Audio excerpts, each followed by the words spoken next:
Ito ang buhay namin bilang isang OFW pag day off. Yung isang araw na day off mo, parang kulang pa. Yung isang araw mo sanang pahinga, pero kailangan mo maglinis ng bahay. Day off pa ba to? Hindi porket nasa abroad kami, marangyan na yung buhay namin dito. At dahil day off ko ngayong araw, kaya tara, samahan mo akong linisin natin ang bahay namin. Ito ang buhay ko bilang isang OFW na live out. Dito sa kwarto na to, dalawa kami dito ni Boss Donel. Sarili din siyang kama, pero ngayon may pasok siya, kaya ako na lang natira dito sa bahay. Dito sa Saudi Arabia, parang araw-araw kailangan mo maglinis. Sobrang alikabok kasi. Naka-aircon ka nga, pero yung bahay mo naman maalikabok. Kayo din ba? Kakalinis mo lang kahapon, tapos kinabukasan, meron naman ng alikabok. Ang mga OFW, oo, minsan makakagala sila. Oo, minsan makakalabas sila, makakain sila sa magandang restaurant, pupunta ng mall. Bawat isa kasi sa aming mga OFW, may kanya-kanyang rason, may kanya-kanyang reason. Yung iba, parang ayaw nilang nila mag-day off. Yung iba naman, gusto mag-day off. Kahit papaano naman, makapag-relax. Kahit isang araw man lang makapag-restart sa isang week na pagtatrabaho. Pero wala eh, hindi pa rin kami makapag-relax, hindi pa rin kami makapagpahinga dahil kailangan naming linisin yung bahay namin, yung kwarto namin. Tayong mga Pilipino kasi maaarti tayo. Kailangan malinis yung bahay natin, kailangan mabango yung kwarto natin. Hindi ko naman nasasabing lahat. Meron namang mga ibang kabayan natin na dugyot sa kwarto. Kasi sa kwarto, madami kami. Almost 8 years ko dito pagtatrabaho sa Saudi Arabia, marami na rin ako nakakasamang mga kababayan natin. Kasama sa kwarto. Hindi ko rin naman kasi masasabing pagod sila, hindi ko rin naman masasabing busy sila. Pero minsan alam mo, kailangan mo rin maglinis naman kasi sa bahay nyo or sa personal space mo. Kahit paano, maganda naman siguro yung tulog mo. Mabango yung higaan,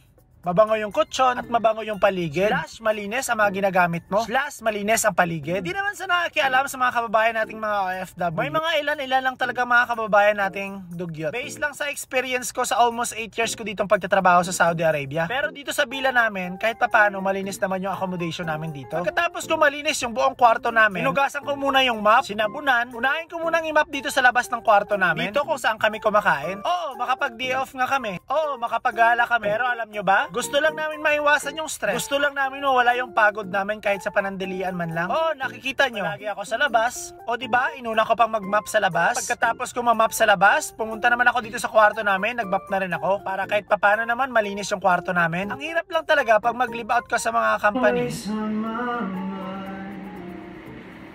From the time I wake up, I'm still holding on. Don't wanna let her go. Give me my love, welcome back. Somebody told me you were leaving, I didn't know. Wala ba kayo makamay?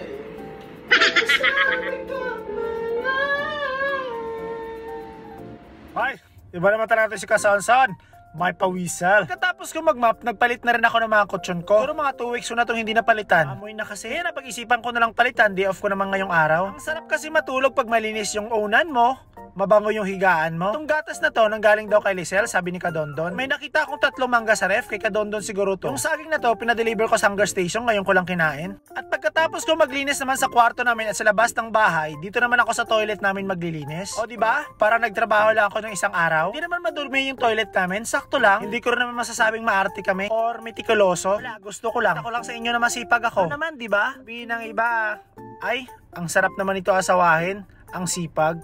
Talaga ba, Kasansan? Pagkatapos kong nilinis yung toilet namin, wow, ito na siya, malinis na, kintab na kintab. Ito naman yung bowl namin. At pagkatapos ko namang malinis yung CR namin, ito naman ako, maglalaba na naman. Day off ko pa ba to? Napagod na ako. Parang hindi ko lang day off kasi habang nakasalang yung aking labahan, kagabi pa kasi itong hugasan ko dito sa lababo. Nakalimutan ko, buti na lang nakababad. Ito naman dito sa kusina namin.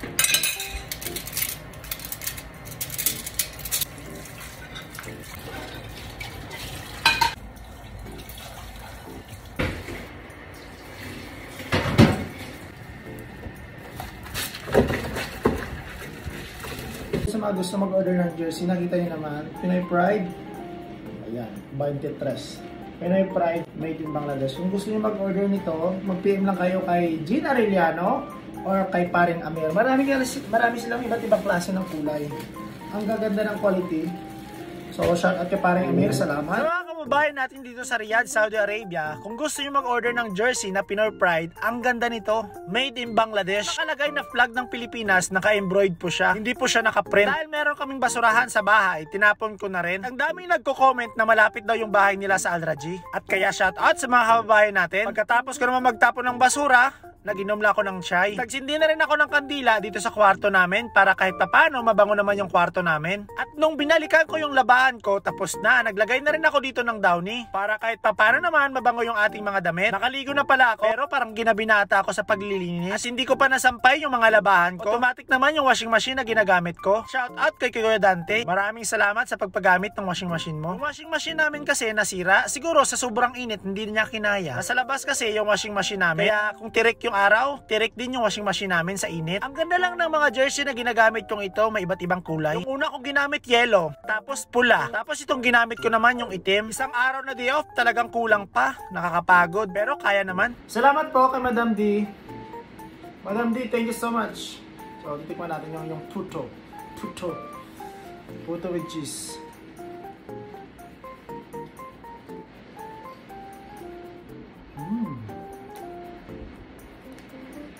Sarap. At alam kong madaming mga OFW yung nakaka-relate sa ginawa kong video na ito. Yung day off mo sana magpapahinga ka pero hindi mo magawa. Kaya saludo talaga ako sa mga OFW na katulad ko. Maraming salamat sa walang sawang pagsuporta sa mga vlog ko. At ayun naman Kasonson, maraming salamat sa iyong panood. Ako si Jason Lasso aka Kasonson. Lagi nagpapaalala sa inyong lahat. Huwag mong gawin bukas, gawin mo ngayon. Saludo po ako sa lahat ng OFW sa ang sulok ng mundo. God bless you all mga kabayan. Paalam, ingat po kayo palagi.